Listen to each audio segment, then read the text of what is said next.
Good morning friends, स्वागत है आपका अपना YouTube channel study with Ravi Thakur पर। तो चलिए शुरुआत करते हैं वीकली वोकैबुलरी के रिवीजन की। आप ये नोट कर लीजिएगा, रिवीजन किसी भी हम पढ़ाई कर रहे हैं तो रिवीजन जितनी बार हम रिवाइज करेंगे किसी चीज़ को तो उतनी लॉन्ग टर्म के लिए वो हमारी मेमोरी में रहेंगी चीज़ें।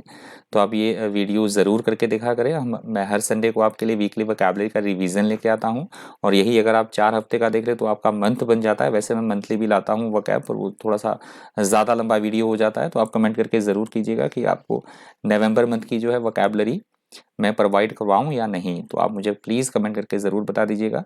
तो चलिए फटाफट से शुरुआत करते हैं वीकली वोकैबुलरी के रिवीजन की। पहला हमारा वर्ड है वीकली वोकैबुलरी का क्लेमर। क्लेमर यहाँ पे नाउन की तरह यूज़ हुआ है। क्लेमर का मतलब होता है किसी भी चीज़ की हम ज़ोरदार तरीके से मांग कर रहे हैं, नारेबाजी करना है, इस तरह से हम मांग कर रहे हैं किसी भी चीज़ की कि ये चीज़ें होनी चाहिए, तो उसके लिए वर्ड यूज़ होता है क्लेमर।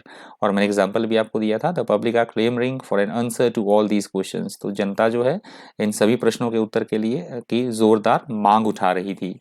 अगला हमारा शब्द है सर्ज। यहाँ पे नाउन की तरह यूज हुआ है। सर्ज का मतलब होता है किसी भी चीज़ में बड़ी तेजी के साथ अचानक से वृद्धि हो जाना, उसे बोला गया है सर्ज। एग्जाम्पल मैंने आपको दिया था, the surge in oil prices. तो जो ऑयल के प्राइसेस है उसमें से अचानक से वृद्धि हो गई, अचानक से उसमें तेजी आ गई। अगला हमारा शब्द है रीटरेटेड। यहाँ पे वर्ब की तरह यूज हुआ है। रीटरेटेड का मतलब होता है किसी भी चीज को बार बार कहना, बार बार दोहराना किसी चीज को, उसे बोला जाता है रीटरेटेड। एग्जाम्पल मैंने आपको दिया था, ही reiterated his opposition to the creation of a central bank। ये किसी पॉलिटिशियन की बात हो रही कि उसने अपोजिशन, जो उसके विरोधी दल थे, उसने अपने अपोजिशन को बोला कि वो एक सेंट्रल बैंक की स्थापना करें। उसने बार बार ये बात दोहराई। अगला हमारा शब्द है सीवियर। यहाँ पे एडजेक्टिव की तरह यूज हुआ है। सीवियर का मतलब होता है ऐसी कोई स्थिति जो बेहद कष्टों से भरी हो, गंभीर हो, कठोर हो, उसे बोला गया है सीवियर। एग्जाम्पल मैंने आपको दिया था, such terrible crimes deserve the severest punishment. तो किसी तरह के क्राइम की बात की गई थी कि जो इस तरह के जो क्राइम है ये कठोर से कठोर सजा जो है वो डिजर्व करते हैं। अगला हमारा शब्द है वनरेबल। यहाँ पे एडजेक्टिव की तरह यूज हुआ है। वनरेबल का मतलब होता है ऐसी कोई चीज जो बहुत ज्यादा संवेदनशील हो, ऐसा कोई व्यक्ति जिसे इजीली हर्ट किया जा सके, फिजिकली या मेंटली, बहुत ज्यादा कमजोर होना, दुर्बल होना, that is called vulnerable. Example मैंने आपको दिया था, old people are particularly vulnerable members of our society. तो बिल्कुल मैंने एग्जाम्पल आपको दिया था कि जो बूढ़े लोग होते हैं वो हमारे समाज का एक नाजुक हिस्सा होता है, बहुत कमजोर वो हिस्सा होते हैं। अगला हमारा शब्द है प्रूडेंट। यहाँ पे एडजेक्टिव की तरह यूज हुआ है। प्रूडेंट का मतलब होता है एकदम से किसी काम को करते समय बहुत सावधानी से करना, कोई काम अपने विवेक का सहारा लेना, बुद्धि का चौकसी चौकसी से कोई काम करना, बुद्धिमानी का यूज करना, उसे बोला गया है प्रूडेंट। आप एग्जाम्पल देख सकते हैं इसका, it is clearly prudent to take all precautions. तो ये बहुत ही ज्यादा बुद्धिमानी है इस समय कि हमें पूरी प्रिकॉशंस जो है वो लेनी होगी, इसमें ही बुद्धिमानी है। अगला हमारा शब्द एंटेंगल्ड। यहाँ पे एडजेक्टिव की तरह यूज हुआ है। एंटेंगल्ड का मतलब होता है किसी भी समस्या में उलझे हुए होना, फंसे हुए होना, उसे बोला गया था एंटेंगल्ड। एग्जाम्पल मैंने आपको दिया था कि दिस केस, किसी तरह के केस की बात हुई थी कि ये जो केस है, ये जो इंटरनेशनल पॉलिटिक्स है उसके साथ ये केस बिल्कुल से उलझा हुआ है, फंसा हुआ है। अगला हमारा शब्द है इंडिफेंसिबल। यहाँ पे एडजेक्टिव की तरह यूज हुआ था। इंडिफेंसिबल का मतलब होता है ऐसी कोई चीज जो कि अन्याय संगत हो, अनफेयर हो या असमर्थनीय, जिसका समर्थन ही ना किया जाए, उसे बोला गया था इंडिफेंसिबल। एग्जाम्पल मैंने दिया था आपको, she described the new policy as morally indefensible. किसी महिला की बात हुई थी कि उसने डिस्क्राइब किया कि किसी तरह की कोई जो ये पॉलिसी है ये बिल्कुल से अन्याय संगत है, असमर्थनीय है।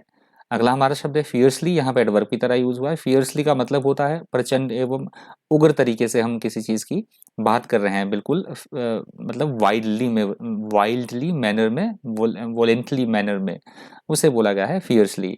या हम जोर देना चाह रहे हैं किसी बात पे। एग्जाम्पल मैंने आपको दिया था, she was fiercely proud of her children, की उसे बहुत ही ज्यादा विश्वास था अपने बच्चों के ऊपर, बहुत उग्र तरीके से, मतलब इंटेंसिटी दिखाना चाह रहे हैं उस चीज की। अगला हमारा शब्द है चाइडेड। यहाँ पे वर्ब की तरह यूज हुआ था। चाइडेड का मतलब होता है किसी को डांटना, फटकारना, निंदा करना, किसी को गाली देना, उसे बोला गया था चाइडेड। मैंने आपको एग्जांपल दिया था, जब Mumbai police chided the actor Varun Dhawan for violating traffic rules, की जो मुंबई पुलिस ने एक्टर है ये वरुण धवन, इन्होंने वॉयलेट किया ट्रैफिक रूल्स का, तो इनको डांट फटकार लगाई, इनको डांटा। अगला हमारा शब्द है ग्रूसम। यहाँ पे एडजेक्टिव की तरह यूज हुआ है। ग्रूसम का मतलब होता है ऐसी कोई चीज जो बेहद डरावनी हो, विभत्स हो, उसे बोला गया है ग्रूसम, या बहुत घिनौना होना। एग्जाम्पल मैंने आपको दिया था, there has been a series of gruesome murders in the capital. कि राजधानी में इस मर्डर्स की बहुत घिनौने जो ये इस तरह से मर्डर से इनकी एक सीरीज चली हुई है, मतलब इस तरह के मर्डर्स जो हैं वो हो रहे हैं। अगला हमारा शब्द ऑब्स्ट्रक्शन, यहाँ पे नाउन की तरह यूज हुआ है। ऑब्स्ट्रक्शन का मतलब होता है किसी भी काम में किसी तरह की कोई बाधा, कोई रुकावट आना, कोई अवरोध होना, उसे बोला गया है ऑब्स्ट्रक्शन। एग्जाम्पल मैंने आपको दिया था, this car is causing an obstruction, कि इस कार ने किसी तरह का कोई रुकावट पैदा की है, अवरोध पैदा किया है। अगला हमारा शब्द एप्रीहेंशन, यहाँ पे नाउन की तरह यूज हुआ है। एप्रीहेंशन का मतलब होता है किसी भी चीज़ का हमें कोई भय है, कोई डर है, या किसी गलत होने की हमें कोई आशंका है, उसे बोला गया है। हमारी कोई किसी बात के प्रति चिंता है, उसे बोला गया है एप्रीहेंशन। एप्रीहेंशन का यूज होता है गिरफ्तारी करने की सेंस में भी, किसी को जेल में डाल देना, तो उस कंटेक्स्ट में भी इस वर्ड का यूज होता है एप्रीहेंशन का। एग्जाम्पल मैंने आपको दिया था, it reflects real anger and apprehension about the future, ये दिखाता है फ्यूचर के बारे में, भविष्य के बारे में बहुत ज़्यादा भय और डर या इस तरह का गुस्सा या चिंता ये दिखाता है। अगला हमारा शब्द है इम्प्यूनिटी, यहाँ पे नाउन की तरह यूज हुआ है। इम्प्यूनिटी का मतलब होता है किसी भी चीज़ से छुटकारा मिलना, या किसी को किसी काम के लिए कोई दंड मिला है, कोई सज़ा मिला है, तो उसे उस दंड से मुक्ति मिलना, उसे बोला गया है इम्प्यूनिटी। या फिर मनमानी करना, that is also called impunity. मैंने आपको एग्जांपल दिया था बाय साइलेंसिंग द मीडिया, मैंने आपको पॉलिटिशियन का एग्जांपल दिया था कि यदि जो पॉलिटिशियंस है वो मीडिया को साइलेंस करके, उनको चुप करवा के, उनको ये इम्प्यूनिटी मिल जाती है कि वो मनमाने तरीके से कोई भी काम करें। अगला हमारा शब्द है कॉन्ट्रावेंशन। थोड़ा सा मैंने चेंज किया है रिवीजन में, मैं थोड़ा सा एग्जांपल भी आपको बता रहा हूँ, मुझे प्लीज़ बता दीजिएगा कि सिर्फ मैं एक्सप्लेन ही करूँ। सिनोनिम्स एंटोनिम्स मैं नहीं बता रहा हूँ, सिनोनिम्स एंटोनिम्स मैंने नहीं बताए हैं, सिर्फ मैं थोड़ा सा मीनिंग आपको बता रहा हूँ। एग्जाम्पल मैंने ऐड किया है अलग से, एग्जाम्पल मैं आपको एलेबोरेट कर रहा हूँ थोड़ा सा। नहीं करना होगा तो मुझे वीडियो में कमेंट करके प्लीज़ बता दीजिएगा। कॉन्ट्रावेंशन का मतलब होता है किसी भी चीज़ का उल्लंघन करना, किसी भी तरह के कोई कानून या नियम है तो उनके अवहेलना करना, उल्लंघन करना, विरोध करना या खंडन करना किसी चीज़ का, that is called contravention. Example आप देख सकते हैं, there was a clear contravention of the rules, कि हमें ये दिख रहा था कि वहाँ पे जो नियमों की धज्जियां उड़ाई जा रही थी, पूरा उनका उल्लंघन किया जा रहा था, खंडन किया जा रहा था। अगला हमारा शब्द है कंटेंशन, यहाँ पे नाउन की तरह यूज हुआ है। कंटेंशन का मतलब होता है वैसे तो मतलब इसका दो तरीके से लिया जा सकता है। कंटेंशन का एक मतलब होता है हम किसी से लड़ाई झगड़ा कर रहे हैं, किसी चीज़ का विरोध हम कर रहे हैं, मतलब जूझ रहे हैं, संघर्ष कर रहे हैं, किसी चीज़ से आर्गूमेंट हम दे रहे हैं।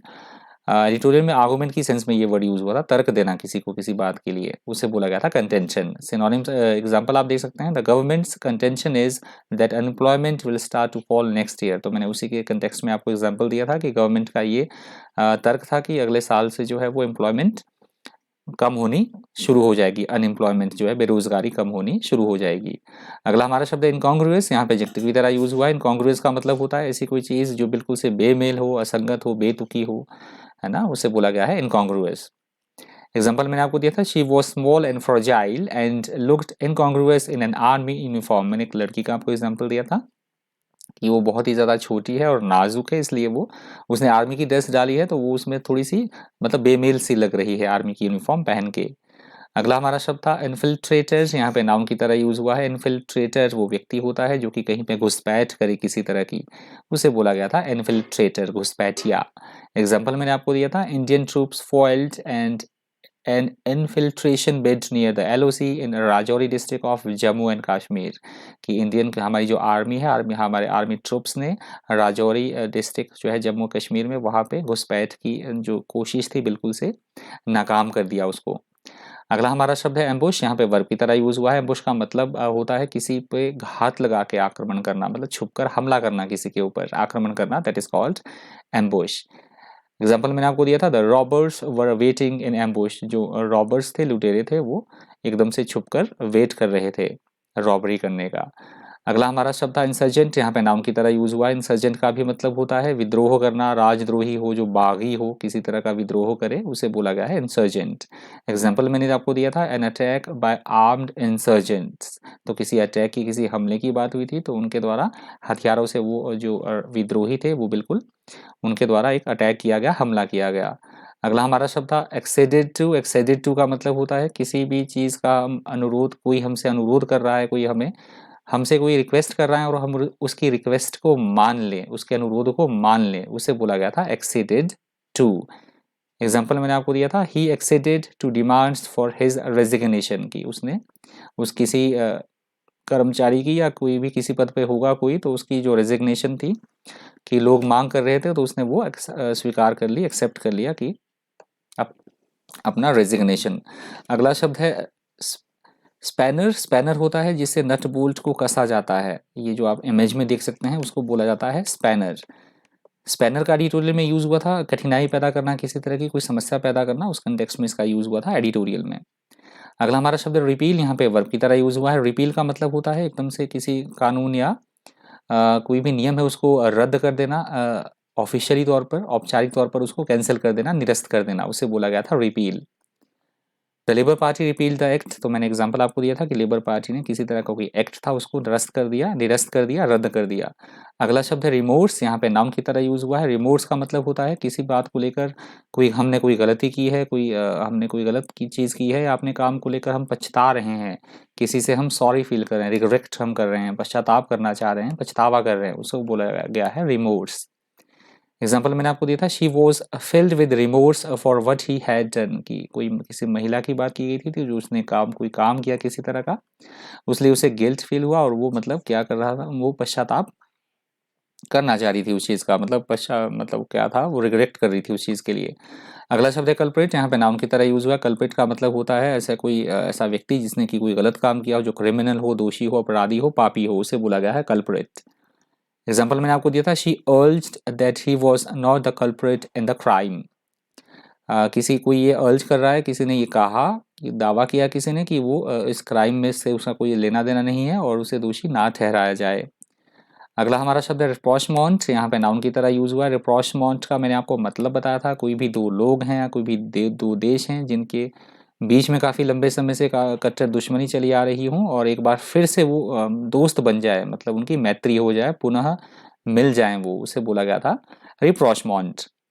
एग्जाम्पल मैंने आपको दिया था, there have been growing signs of an rapprochement with Vietnam, तो इस तरह के साइन हमें दिख रहे हैं कि वियतनाम के साथ हम पुनः मैत्री की कोशिश कर रहे हैं, इस तरह से एग्जाम्पल मैंने दिया था। अगला हमारा शब्द इम्पेरेटिव, यहाँ पे एडजेक्टिव की तरह यूज हुआ है। इम्पेरेटिव का मतलब होता है ऐसी कोई चीज़ जो बेहद ज़रूरी हो, बहुत ज़्यादा आवश्यक कोई बात, उसे बोला गया है इम्पेरेटिव। एग्जाम्पल मैंने दिया था आपको, it's imperative that you see a doctor immediately, कि अब ये बहुत आवश्यक हो गया है कि तुम्हें एक डॉक्टर की सलाह जो है वो लेनी होगी, ये अब ज़रूरी हो चुका है। अगला हमारा शब्द है वर्डिक्ट, यहाँ पे नाउन की तरह यूज हुआ है। वर्डिक्ट का मतलब होता है न्यायालय के द्वारा जो फैसला सुनाया जाता है किसी केस के संदर्भ में, उसे बोला जाता है वर्डिक्ट। जो न्यायालय में ज्यूरी होती है, जजों की ज्यूरी होती है, उसके द्वारा जो फैसला सुनाया जाता है उसे बोला जाएगा वर्डिक्ट। या फिर बहुत सोच विचार विमर्श करने के बाद कोई फैसला सुनाया जाता है तो उसे भी बोला जाएगा वर्डिक्ट। अगला हमारा शब्द है इंसाइटमेंट, यहाँ पे नाउन की तरह यूज हुआ है। इंसाइटमेंट का मतलब होता है किसी को किसी चीज़ के लिए भड़काना, उकसाना, उत्तेजित करना, उसे बोला गया है इंसाइटमेंट। अगला हमारा शब्द है फार्सिकल। फार्सिकल वर्ड यहाँ पे एडजेक्टिव की तरह यूज हुआ है। फ्रेश फार्सिकल, हाँ फार्सिकल है, माफ कीजिएगा, फार्सिकल ही है। फार्सिकल का मतलब होता है ऐसी कोई स्थिति जो पूरी तरह से उपहास पूर्ण हो, हास्यजनक हो, उसे बोला गया था फार्सिकल। अगला हमारा शब्द है कूप, यहाँ पे नाउन की तरह यूज हुआ है। कूप का मतलब होता है किसी भी देश का, वहाँ की राजनीतिक जो कोई सत्ता है उसका तख्ता पलट हो जाना और वो आर्मी के द्वारा ले लिया जाना अपने कंट्रोल में, वहाँ की बागडोर को किसी देश की, उसे बोला गया था कूप। अगला हमारा शब्द है डिटेंशन, यहाँ पे नाउन की तरह यूज हुआ है। डिटेंशन का मतलब होता है किसी को नज़रबंद करना, कैद करना, जेल में डाल देना, उसे बोला गया है डिटेंशन। अगला हमारा शब्द है आयरॉनिक, यहाँ पे एडजेक्टिव की तरह यूज हुआ है। आयरॉनिक का मतलब होता है मतलब उल्टी बात कहकर अपनी बात प्रकट करना, ऐसी कोई चीज़ जो बिल्कुल से व्यंग्यपूर्ण हो। आप इमेज में देख सकते हैं, यहाँ पे लिखा गया है कि इस जो पब्लिक प्रॉपर्टी है उस पर पोस्टर लगाना मना है बिल्कुल, और वहीं पे पोस्टर चिपका दिया गया है, तो देखिए कितनी व्यंग्यपूर्ण ये स्थिति है, दैट इज कॉल्ड आयरॉनिक। अब मैं एग्जाम्पल नहीं बोल रहा हूँ, इस मैंने थोड़ा सा चेंज किया था, शायद थोड़ा वीडियो ज़्यादा लंबा हो जाए, तो एग्जाम्पल मैं एलिब्रेट नहीं कर रहा हूँ। आप मुझे प्लीज़ कमेंट करके बताइएगा कि मैं एग्जाम्पल के साथ साथ सिनोनिम्स या एंटोनिम्स या सिर्फ एग्जाम्पल मैंने एक्सप्लेन करना है या नहीं मैं करूँ। आपको वैसी चीज़ें याद हो रही है तो ज़्यादा अच्छा है, कम समय लगेगा, आपका समय बचेगा। अगला हमारा शब्द है रोबस्ट, यहाँ पे एडजेक्टिव की तरह यूज हुआ है। रोबस्ट का मतलब होता है ऐसी कोई स्थिति जो बेहद मजबूत हो, ठोस हो, या ऐसी कोई चीज़ हम मजबूती दिखाने के लिए इसका यूज करते हैं रोबस्ट का। अगला हमारा शब्द है ग्रिम, यहाँ पे एडजेक्टिव की तरह यूज हुआ है। ग्रिम का मतलब होता है ऐसी कोई चीज़ जो बेहद भयंकर हो, डरावनी हो, बहुत ज़्यादा विकट होना, उसे बोला गया है ग्रिम। अगला हमारा शब्द है प्रॉक्सिमिटी, यहाँ पे नाउन की तरह यूज़ हुआ है। प्रॉक्सिमिटी का जो मतलब लिया जाता है वो लिया जाता है नज़दीकी दिखाने के लिए। हम चीज़ों में नज़दीकियाँ दिखाना चाह रहे हैं, कितनी चीज़ें नज़दीक हैं, निकटता है उनमें, आपस में समीपता है, उसको दिखाने के लिए हम करते हैं प्रॉक्सिमिटी का यूज़। अगला हमारा शब्द है डिसोनेंस, यहाँ पे नाउन की तरह यूज़ हुआ। डिसोनेंस का मतलब होता है आप किसी बात को लेकर आपस में मतभेद होना, विभिन्नता होना है, किसी बात को लेकर आपस में अनबन होना, असहमति होना, उसे बोला गया है डिसोनेंस। अगला शब्द है मास्ट, यहाँ पे नाउन की तरह यूज हुआ है। मास्ट का मतलब होता है किसी भी चीज़ का ढेर लग जाना, बड़ी संख्या में जमा करना किसी चीज़ का, उसे बोला गया है मास्ट। अगला शब्द है टाइट रोप, यहाँ पे नाउन की तरह यूज हुआ है। टाइट रोप का मतलब होता है बहुत कठिन परिस्थिति से गुजरना, बहुत विपरीत परिस्थितियां है उससे हम गुजर रहे हैं, उसे बोला जाता है टाइट रोप। अगला शब्द है ट्रूस, यहाँ पे नाउन की तरह यूज हुआ है। ट्रूस का मतलब होता है युद्ध विराम, या दो देशों के बीच युद्ध विराम की जो संधि होती है उसे बोला जाएगा ट्रूस। अगला शब्द है आफ्टर मैथ, यहाँ पे नाउन की तरह यूज हुआ है। आफ्टर मैथ का मतलब होता है किसी महत्वपूर्ण कोई घटना घटी है, कोई किसी तरह का इवेंट कोई घटा है, तो उसके घटने के बाद जो कॉन्सिक्वेंसेज होते हैं, जो आउटकम होते हैं, जो इफेक्ट होते हैं, उन्हें बोला जाता है आफ्टर मैथ। अगला हमारा शब्द है प्रोवोकेटिव, यहाँ पे एडजेक्टिव की तरह यूज हुआ है। प्रोवोकेटिव का मतलब होता है किसी को उकसाना, भड़काना, उत्तेजित करना, उसे बोला गया है प्रोवोकेटिव। अगला हमारा शब्द है वेल्ड। वेल्ड यहाँ पे एडजेक्टिव की तरह यूज हुआ है। वेल्ड का मतलब होता है ऐसी कोई बात जो कि परोक्ष रूप से समझी जाए, या आप अस्पष्ट हो, जिसके बारे में ज़्यादा खास कुछ ना कहा जाए, या फिर जो लेडीज घूंघट ओढ़ती हैं उसे भी बोला जाता है वेल्ड। अगला हमारा शब्द है एडवर्टली, यहाँ पे एडवर्ब की तरह यूज हुआ है। एडवर्टली का मतलब होता है ऐसा कोई काम जो हम बेहद कुशलता से कर रहे हो, बहुत ज़्यादा दक्षता से, बहुत ज़्यादा चतुराई से किया जाए, या ऐसा कोई व्यक्ति है ना जो इस तरह से काम करे, एक्सपर्ट हो, जो स्किलफुल हो, उसे बोला जाएगा एडवर्टली। अगला हमारा शब्द है रिटरेटेड, यहाँ पे वर्ब की तरह यूज हुआ है। रिटरेटेड का मतलब होता है किसी भी चीज़ को बार बार कहना, बार बार दोहराना किसी चीज़ को, उसे बोला गया है रिटरेटेड। अगला हमारा शब्द एम्फेटिक, यहाँ पे एडजेक्टिव की तरह यूज हुआ है। एम्फेटिक का मतलब होता है हम किसी चीज़ को फोर्सफुली एक्सप्रेस कर रहे हैं, जोरदार तरीके से बोल रहे हैं, मजबूत या सुस्पष्ट ढंग से अपना हम पक्ष रख रहे हैं, उसे बोला जाएगा एम्फेटिक। अगला शब्द है ट्रायम्फ, यहाँ पे नाउन की तरह यूज हुआ है। ट्रायम्फ का मतलब होता है किसी भी तरह की किसी प्रतिस्पर्धा में, किसी भी तरह के मैच में, कोई कंपटीशन में जीत मिलना, विजय मिलना, सफलता मिलना, उसे बोला गया है ट्रायम्फ। अगला शब्द है विली, वाइल, विली। विली यहाँ पे एडजेक्टिव की तरह यूज हुआ है। विली का मतलब होता है ऐसा कोई चीज़ जो कि मतलब बहुत ज़्यादा धूर्त होना, चालाक होना, कपटी होना, उसे बोला गया है विली। अगला हमारा शब्द है वोग, यहाँ पे नाउन की तरह यूज हुआ है। वोग का मतलब होता है किसी भी चीज़ का, कोई चीज़ ट्रेंडिंग कर रही है, बहुत ज़्यादा बोलबाला होना किसी चीज़ का, फैशन, रिवाज या चलन होना किसी चीज़ का, उसे बोला गया है वोग। अगला हमारा शब्द है कंसेक्यूटिव, यहाँ पे एडजेक्टिव की तरह यूज हुआ है। कंसेक्यूटिव का मतलब होता है हम किसी चीज़ की क्रमिकता को दिखाना चाह रहे हैं, कोई चीज़ कितनी लगातार तरीके से होती है, निरंतर तरीके से हो रही है, उसे दिखाने के लिए हम करेंगे कंसेक्यूटिव का यूज। अगला हमारा शब्द है इनविंसिबल, यहाँ पे एडजेक्टिव की तरह यूज हुआ है। इनविंसिबल का मतलब होता है एकदम से अजेय रहना, अपराजेय रहना, अनबीटेबल, उसे बोला गया है इनविंसिबल। अगला शब्द है परसियंट, प्रेशियंट। प्रेशियंट यहाँ पे एडजेक्टिव की तरह यूज हुआ है। प्रेशियंट का मतलब होता है ऐसा कोई व्यक्ति जिसे कि भविष्य में क्या घटित होने वाला है इसकी पहले ही जानकारी हो, या किसी भी घटना की पहले से ही जानकारी होना कि ऐसा घटने वाला है, तो उसे बोला जाता है प्रेशियंट। प्रेशियंट। अगला शब्द है प्रोडिगल, यहाँ पे एडजेक्टिव की तरह यूज हुआ है। प्रोडिगल का मतलब होता है ऐसा व्यक्ति जो बेहद खर्चीला हो, फिजूल खर्च करे, उसे बोला गया है प्रोडिगल। अगला शब्द है इमिनेंट, यहाँ पे एडजेक्टिव की तरह यूज हुआ है। इमिनेंट का मतलब होता है ऐसी कोई घटना जो कि जल्दी ही घटने वाली हो, उसे बोला जाएगा इमिनेंट। अगला शब्द है एक्सॉल्टेड, यहाँ पे एडजेक्टिव की तरह यूज हुआ है। एक्सॉल्टेड का मतलब होता है ऐसी कोई चीज़ जो बहुत ज़्यादा डिग्निफाइड हो, बहुत ज़्यादा उत्कृष्ट होना, उसे बोला गया है एक्सॉल्टेड। अगला हमारा शब्द है विरुलेंट, यहाँ पे एडजेक्टिव की तरह यूज हुआ है। विरुलेंट का मतलब होता है बहुत ज़्यादा, ये वायरस की जो नया वायरस है, ओमिक्रॉन वायरस है, इसकी विषाक्तता के बारे में बात कही गई थी, ये कितना विषैला है, कितना संक्रामक है, तो इसे दिखाने के लिए विरुलेंट का यूज किया गया था। बहुत ज़्यादा विषैला होना, उग्र या गंभीर, दैट इज कॉल्ड विरुलेंट। अगला शब्द है टेन्यूअस, यहाँ पे एडजेक्टिव की तरह यूज हुआ है। टेन्यूअस का मतलब होता है बहुत ज़्यादा कोई फ्रजाइल है, कोई चीज़ बहुत ज़्यादा कमज़ोर या अनसर्टनिटी है किसी चीज़ के बारे में, उसे बोला गया है टेन्यूअस। अगला हमारा शब्द है अनएम्बिग्यूअसली। अनएम्बिग्यूअसली यहाँ पे वर्ब की तरह यूज हुआ है। अनएम्बिग्यूअसली का मतलब होता है एकदम से क्लियरली हम चीज़ों को समझ सके, क्लैरिटी हो चीज़ों के बारे में, एकदम सुस्पष्ट ढंग से समझा जाने वाला, उसे बोला गया है अनएम्बिग्यूअसली। अगला हमारा शब्द है कैविएट, यहाँ पे नाउन की तरह यूज हुआ है। कैविएट का मतलब होता है किसी भी काम में किसी तरह की कोई चेतावनी, कोई सावधानी या कोई कॉजन, वार्निंग, उसे बोला गया है कैविएट। अगला शब्द है प्रेवलेंट, यहाँ पे एडजेक्टिव की तरह यूज हुआ है। प्रेवलेंट का मतलब होता है किसी जगह पर कोई विशेष कॉमन कोई चीज होना, सर्वाधिक जो प्रचलित हो, बहुत ज्यादा कॉमन कोई चीज, उसे बोला गया है प्रेवलेंट। अगला शब्द है कन्फ्रंट, यहाँ पे वर्ब की तरह यूज हुआ। कन्फ्रंट का मतलब होता है किसी मुसीबत या कोई अप्रिय कोई स्थिति है तो उसका डटकर मुकाबला करना, उसको फेस करना, टैकल करना, उसे बोला गया है कन्फ्रंट। अगला शब्द है नोवेल्टी, यहाँ पे नाउन की तरह यूज हुआ। नोवेल्टी का मतलब होता है किसी भी चीज में कोई नयापन होना, अनोखापन, नवीनता। जैसे ये ओमिक्रॉन वायरस है तो कोविड का ये नया मतलब वेरिएंट है। जैसे नोवल कोरोना वायरस हम बोलते हैं, तो ये अपने ही तरह का एक नया वायरस है, दैट इज कॉल्ड नोवेल्टी, नयापन, अनोखापन, नवीनता। अगला शब्द है प्रोवोकेशन, यहाँ पे नाउन की तरह यूज हुआ है। प्रोवोकेशन का मतलब होता है किसी को किसी बात के लिए उकसाना, भड़काना, उत्तेजित करना, उसे बोला गया है प्रोवोकेशन। अगला शब्द है डाइवर्जेंस, यहाँ पे नाउन की तरह यूज हुआ है। डाइवर्जेंस का मतलब होता है किसी बात को लेकर असहमति होना, मतभेद होना, आपस में विभिन्नता होना, उसे बोला गया है डाइवर्जेंस।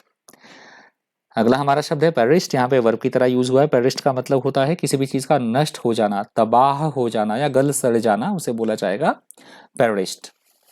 अगला हमारा शब्द इम्पेरेटिव, यहाँ पे एडजेक्टिव की तरह यूज हुआ है। इम्पेरेटिव का मतलब होता है ऐसी कोई बात या ऐसी कोई चीज जो कि बहुत ज्यादा इंपॉर्टेंट हो, बेहद जरूरी हो, महत्वपूर्ण हो, उसे बोला गया है इम्पेरेटिव। अगला शब्द है सक्सेसर, यहाँ पे नाउन की तरह यूज हुआ। सक्सेसर का मतलब होता है हम किसी पद पर या कोई भी व्यक्ति किसी पद पर काम कर रहा है तो उसकी या ट्रांसफर हो जाती है या उसको रिटायर हो जाता है, तो उसके बाद जो उस पद पर कोई व्यक्ति आएगा उसको बोला जाएगा उसका सक्सेसर, वारिस या उत्तराधिकारी, दैट इज कॉल्ड सक्सेसर।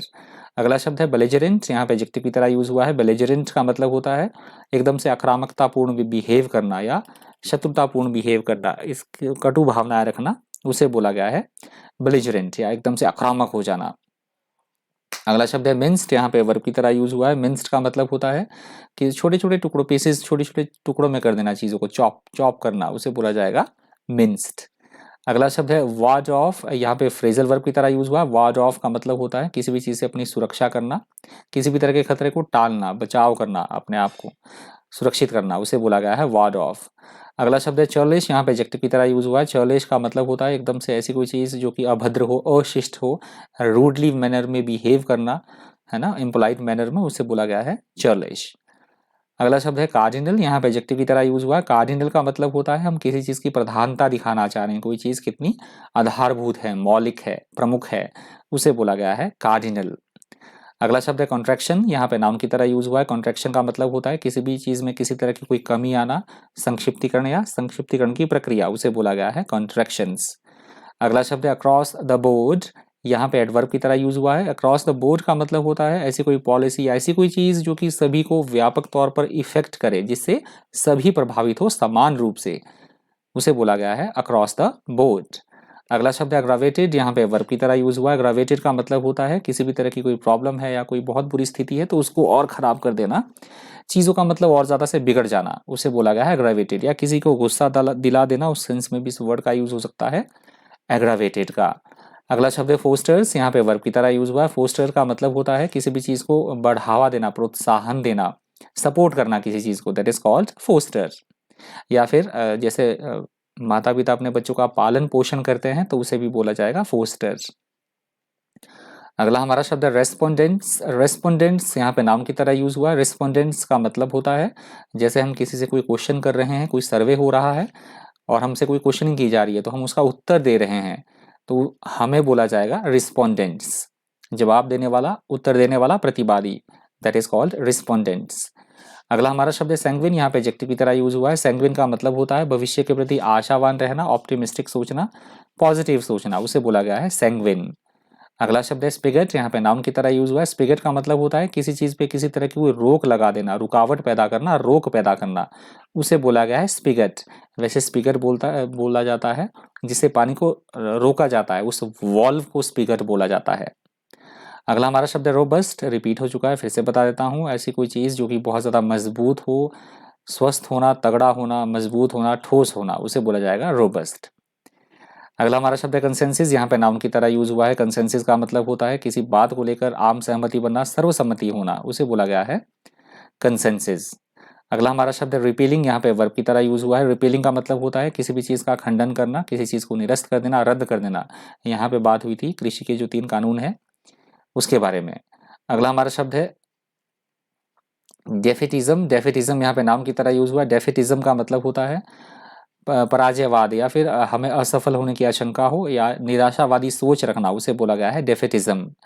अगला शब्द है हॉस्टाइल, यहाँ पे एडजेक्टिव की तरह यूज हुआ है। हॉस्टाइल का मतलब होता है शत्रुतापूर्ण व्यवहार करना किसी से, या बैर रखना, दुश्मनी रखना किसी से, या कटु शब्दों का यूज करना, या फिर हम किसी बात के बिल्कुल विरोधी हैं, है ना, उसे भी बोला जाएगा हॉस्टाइल।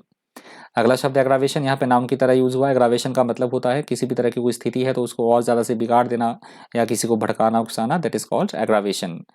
किसी भी तरह की कोई प्रॉब्लम है, मतलब पहले ही डिफिकल्ट कोई सिचुएशन है तो और वर्स कर देना। आप इमेज में देख सकते हैं, देखिए ये डूब रही है लड़की या दलदल में फंसी है तो उसको और डूबा जा रहा है। अगला हमारा शब्द है स्टेलमेट, यहाँ पे नाम की तरह यूज हुआ है। स्टेलमेट का मतलब होता है किसी भी काम में किसी तरह का कोई अवरोध पैदा करना, गतिरोध पैदा करना, डेडलॉक, है ना, किसी भी काम में अड़ंगा डालना, उसे बोला गया है स्टेलमेट।